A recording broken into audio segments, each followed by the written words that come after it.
Hey everyone, Internet PCS book reader here. Today I want to talk about A Court of Wings and Ruin by Sarah J. Maas. Okay, this is the third of the ACOTAR series that I think originally was supposed to be a trilogy, which makes sense because this is 700 pages. Jesus Christ. At the last book, after leaving Tamlin abusive and controlling as and getting with Rysand, Feyre and Rysand was trapped by King Hybern, the Mortal Queens, and Tamlin would decided to sell out to Hybern. In order to save everyone, including Rysand and her sisters, Feyre decided to play act like she managed to be free of Rysand brainwash and follow Tamlin back to the Spring Court. For now, she chose to pretend to be a meek girl who can do anything herself. She even had to pretend to love Tamlin who sold them to Hybern, forgive Iante who sold her sister to King Hybern, and welcome Jurian, the mad hero that was resurrected by the king to be his commander.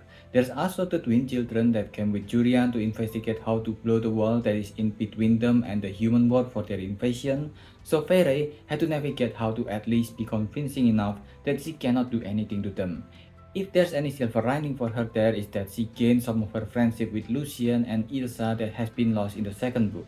Of course, that doesn't mean that she didn't do anything at all. Besides probing for information when she can, she also started spreading her own propaganda against the Hyper Kingdom.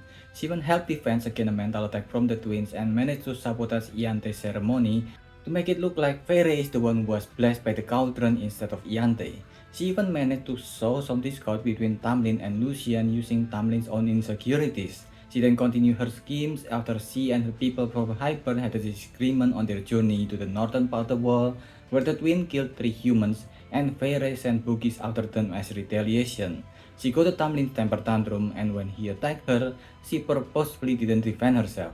She gained more and more of the people of Autumn Court, and with that momentum, she drives a wedge border between them and Tamlin when Tamlin chose the word of Iante and the Hyper's twin over them, punishing his own people for an obvious scheme from Iante. Since she has gotten all the information she can gain and leave all the damage she can do, Feyre was about to leave the next time the party went on a journey across the wall, but by the time she packed at night to leave for good, she heard Lucien's and Iante. Iante has somehow captured Lucien and about to rape him, and Feyre can't just leave him alone, so she decided to help him. Feyre managed to hurt Iante and twist her mind a little bit, so she forgot everything, but they were spotted by the twin. The twin has figured out Feyre's plan to escape and has poisoned Feyre and Lucien's food, so their magic will dry out as the poison took hold. Feyre and Lucien managed to kill them, and Lucien decided to join Feyre so he can see Elaine, Feyre's sister who he found out was his mate at the end of the second book.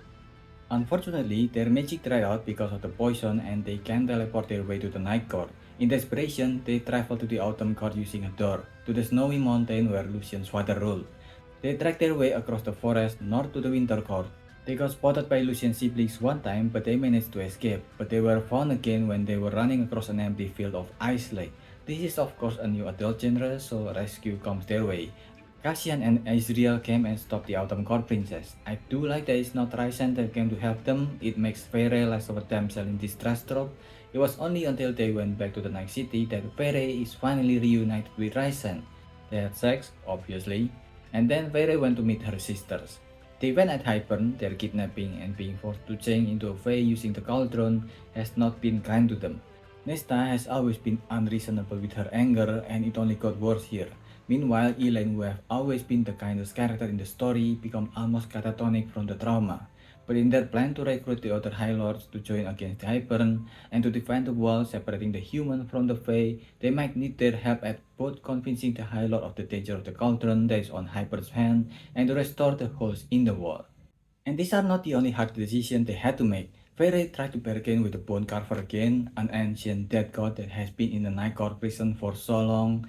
Rysand made a deal with Care and Aerys, both of whom have done a great deal of damage to Morrigan in the past, damaging their relationship a little bit as a result of it. The group mostly trains as much as they can and try to find more information about the cauldron and more allies to recruit. But when Feyre and Nesta was in the library, away from the others, 2 of Hybern's spies managed to poison their magic away. They have been planning to capture Nesta because she took some of the cauldron magic when she was put inside it and they want it back.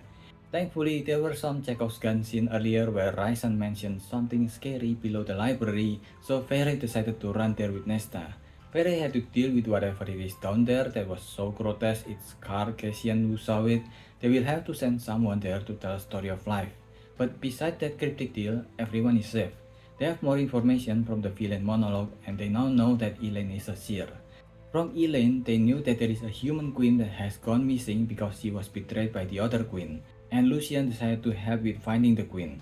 Then before they can get some decent rest, Hybern attacked the Summer Court, their first major attack besides attacking Valeris on the first book.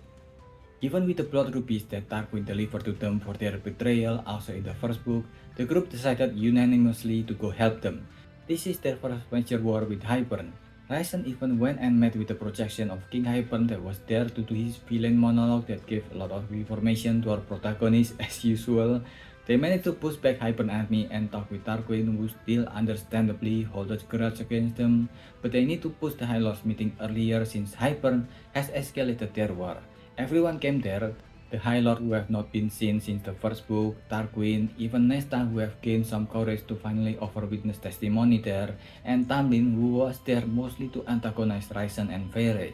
There's some minor fight during the meeting and Feyre revealed her powers that she gained from the High Lord because she couldn't hold back from not attacking the Autumn Lord, making him live in disgrace. But beside him, everyone else agreed that they'll stand together against Hybern.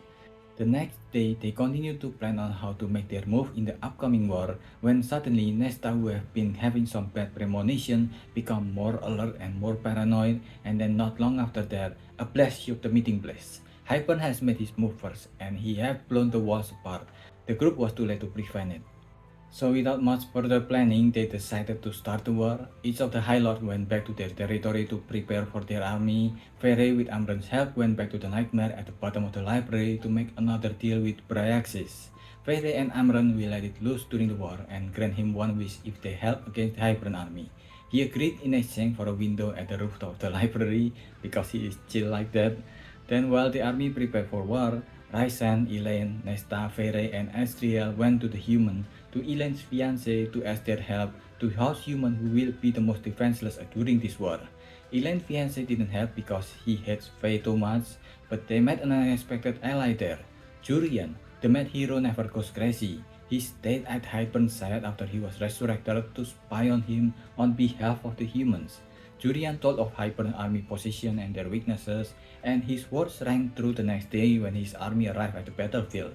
The information helped them at the first day, where they managed to clean up most of Hybern's soldiers who came. But soon they were surrounded at all sides and at all times because of the huge difference in numbers.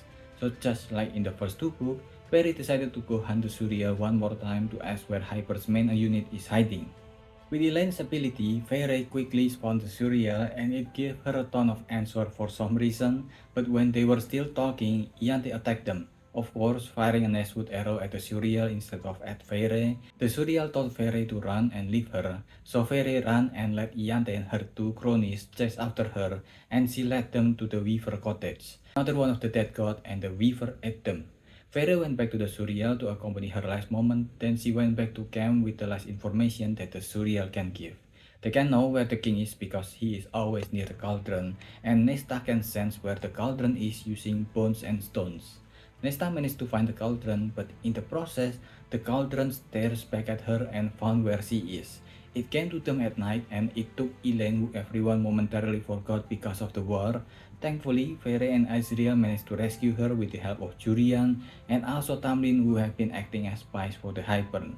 While they managed to save Elaine, their action caused Hybern to attack faster toward the humans, which they agreed that they'll take on. There's a bit of an ideal situation here where everyone in the name except the enemy chose to be the best part of their humanity or was forced to choose to be the best part of their humanity, or at least can be forced to be the best part of their humanity. So despite all the hardship they go through, they won the war, ending the story of the original trilogy. Honestly, the author made a lot of progress with her storytelling in this third book. While the first two books have their own solid entertainment value, but there is no moment in the writing where it made me go, oh, that's pretty good. But this book have all those in spades. It's just better character writing, better dialogue, less exposition, etc. There is still a few plot convenience that are too obvious, but if what you're looking at the end of the story is a feel-good story, this did a great job at it. I give this a 4. What do you think?